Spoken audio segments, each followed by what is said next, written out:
Christians are often presented with challenges to their faith by unbelievers, and many times it is the scriptures themselves that are used to promote these challenges.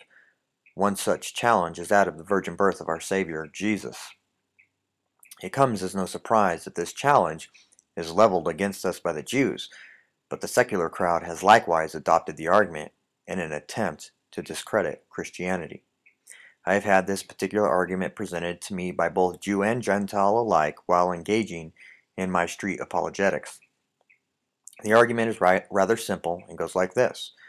The Hebrew word translated in Christian Bibles as virgin simply means young woman. Therefore, the attempt by Christians to use this passage as prophetic of Christ's birth cannot be justified.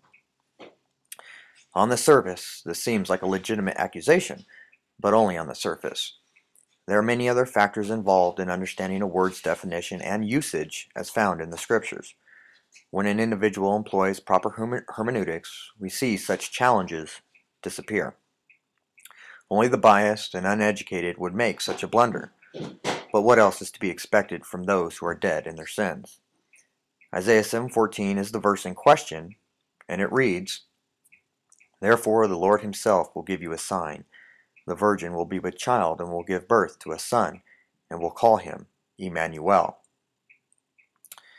Now, the Hebrew word translated as virgin is Alma. It is true that Alma means young maiden. But is that all it means? We must consult the context as well as its usage in other texts in order to fully grasp an accurate definition. Alma is used 7 times in the Old Testament. Setting aside Isaiah 7 for a moment, the other 6 times it is used, there is no evidence of the Alma having had sex or even being married. In each of these cases, virginity is assumed or implied. In particular, Genesis 24 with regards to Rebekah, Isaac's wife. It is true that an Alma could be married and as such loses her virginity.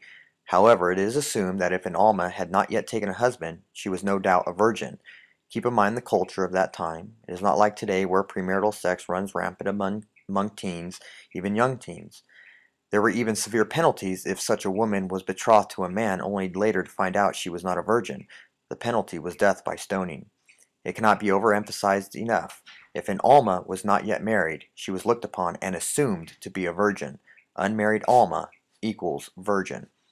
Now let's take a look at the immediate context of Isaiah 7, verses 10 through 14.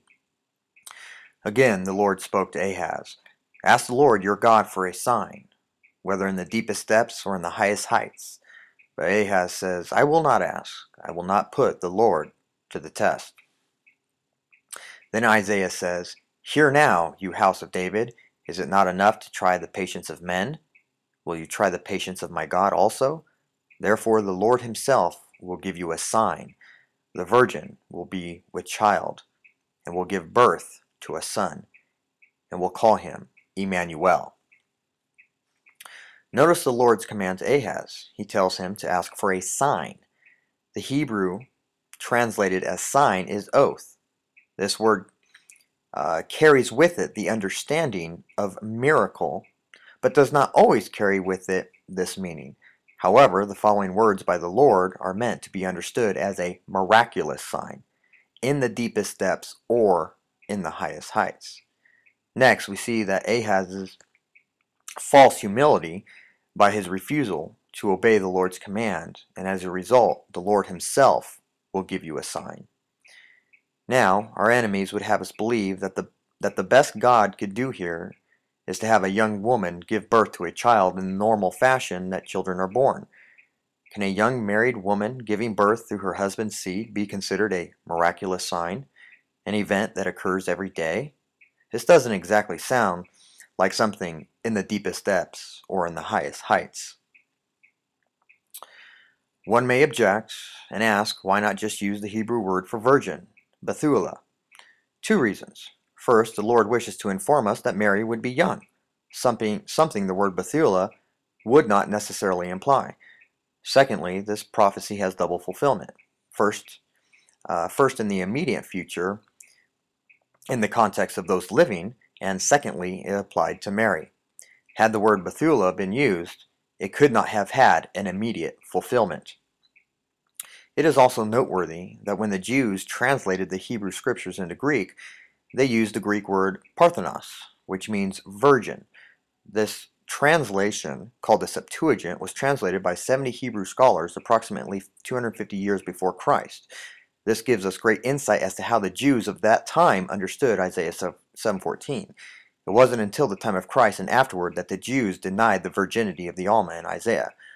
Obviously, since the gospel authors were Jews, they certainly understood Isaiah 7 to be referring to a virgin. Since our enemies think they are so wise in bringing their attention to this Hebrew word only to reveal their folly, I thought it relevant to end this with a quote. Romans 1:22. Professing to be wise, they became fools.